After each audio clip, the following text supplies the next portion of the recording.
the mate. Oh my gosh, we have to bring up the board. Yeah, Firouzja is relying on a pass pawn to save the day. But Daniel, rook takes b7. If e3 check, white does not have to give up the knight for that pawn. King to e2. The knight goes to d4 with check. That's and I think king d3.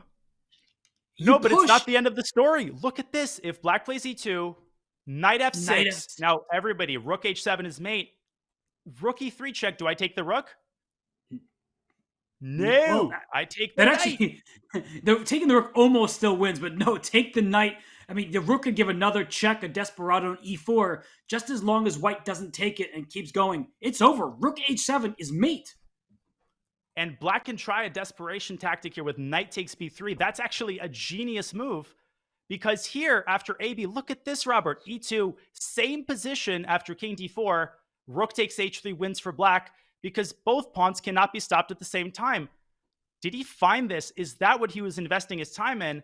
And I'm just going to reveal that in this position, the only cleanly winning move is knight f6 anyway, allowing the fork, liquidating into this winning knight endgame because white is just going to round up the pawn and the c pawn will decide the game. This is, I don't know if there was a way for this round to overfulfill expectations, but this is crazy. If he plays rook takes b7, I'm going to jump out of my chair. I mean, we were just harping on the mating net, so we understand where Gukesh should be heading. But that knight takes b3 out of thin air. It looks like the square was completely covered in this line, and yet it's about both of those passed pawns. So this is this moment for Gukesh, he needs to find the way forward because if he allows that pawn to e3 in the next turn, Danya, it doesn't look like he'd be winning anymore. No, and you can lose this with white. You're walking on razor wire, allowing a queen promotion, ladies and gentlemen, with under 3 minutes on the clock. Pragnanata has fully equalized. Fabi's advantage has been wiped out completely. Now his only advantage is on the clock. That game's off the rails too. But let's look at Gukesh. 2 minutes. Oh my gosh, maximum tension. Will he take on b7? And Robert, are there any other moves which maintain a winning advantage? I would be tempted to go knight back to e3 just to try to repeat if I can, because you get 30 seconds with every move made. But then I'd be nervous. Am I actually repeating? Can you trade knights? And he found the best move. Gukesh, if he wins this game, Danya, he's leading the candidates. And if you're going to win the candidates, you have to find moves like rook takes b7, allowing your opponent to promote to deliver a checkmate. It's what Jan did in the last round against Vidit. Calculation on demand. Calculation, despite 100,000 millions of people watching your every move. Knight f6 is the devastating threat. But Robert, this is just step one. If Firouzja can find knight d4 and knight takes b3, there will be another big test. Gukesh will have to spot knight f6, allowing the fork on c5. But it might not come to that. Firouzja just might panic here and make a move like rook e6. In that case, I think knight e3 basically seals the deal. Well, white currently is up 2 pawns. That b7 pawn, very important because it allows the c4 pawn to quickly go to the other side. So white's pawns, they're not stuck in place. So trades help decide who's ahead material. Here, white is ahead by 2 pawns. And boy, will they start running to the other side. So e3 check, that seems to be the only idea because if you don't do that, you're not getting anywhere. 30 seconds. But yeah, Gukesh has worked it out. And he's gone rook e6.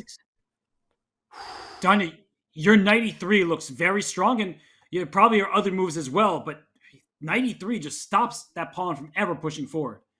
But there is one trick, there is one glimmer of hope for Firouzja, other than Gukesh's nerves giving in. It's knight e3, rook d6, a crazy move, giving away the knight, but then winning it back and garnering the a2 pawn. And if black can get the double passers, keep the e pawn, and get the passed a pawn, it's going to be winning for white.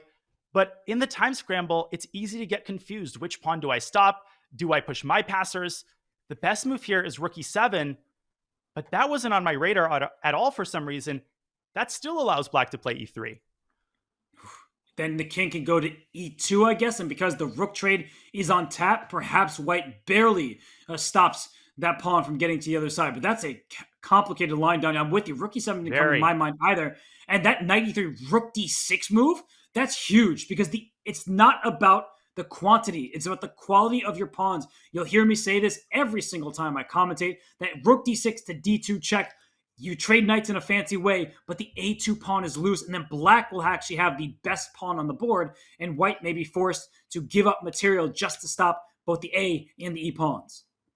My heart is beating out of my chest. I cannot imagine what pressure the players are under. Rook e6 was a genius defensive resource by Alireza. He didn't just stubbornly go on tilt and push e3. He calculated. He saw that it was losing. He knows that Gukesh is a genius calculator.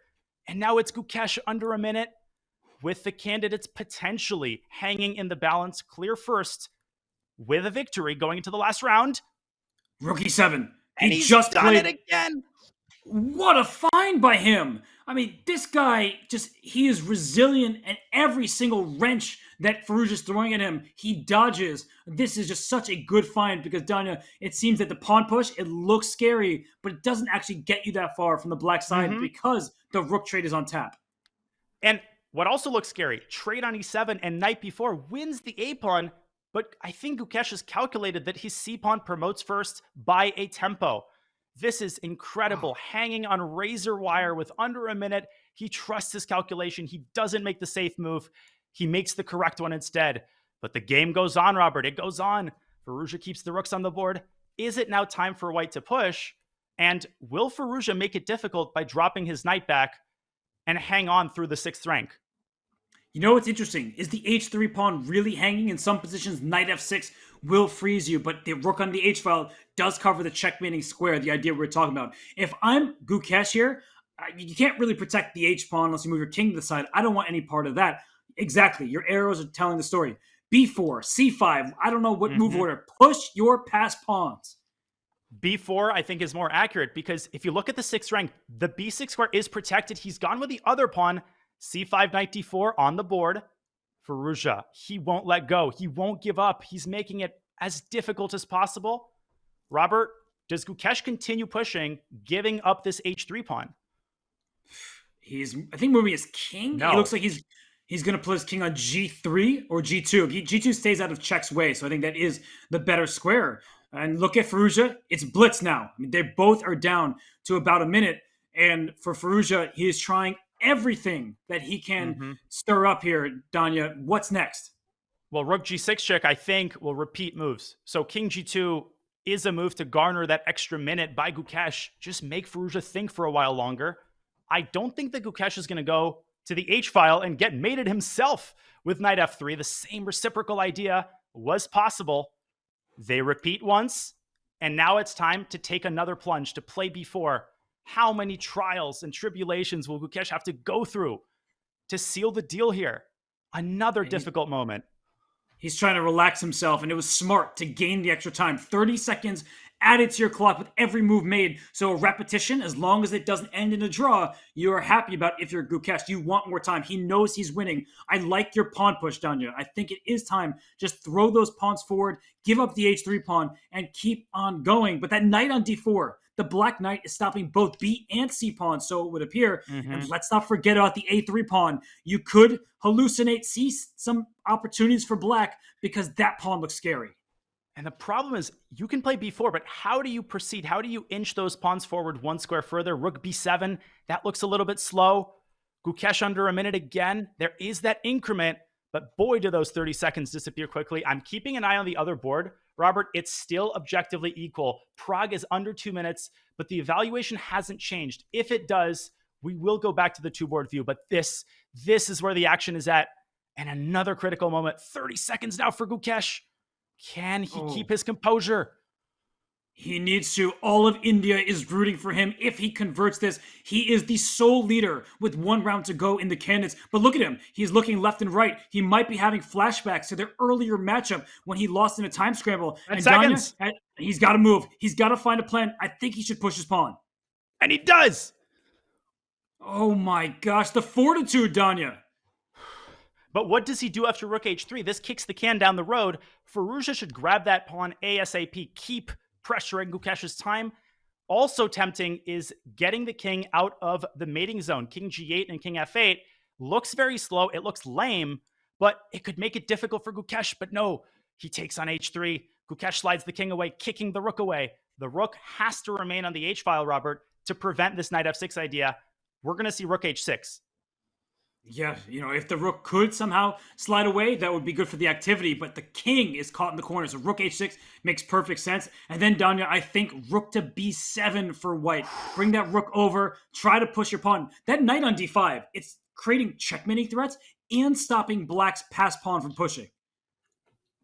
Rook b7. It's the simple moves that did the trick this game at various critical junctures. It's not glamorous. You tell your opponent exactly what you want to do. Yeah, you can't stop me, dude. You don't have enough pieces.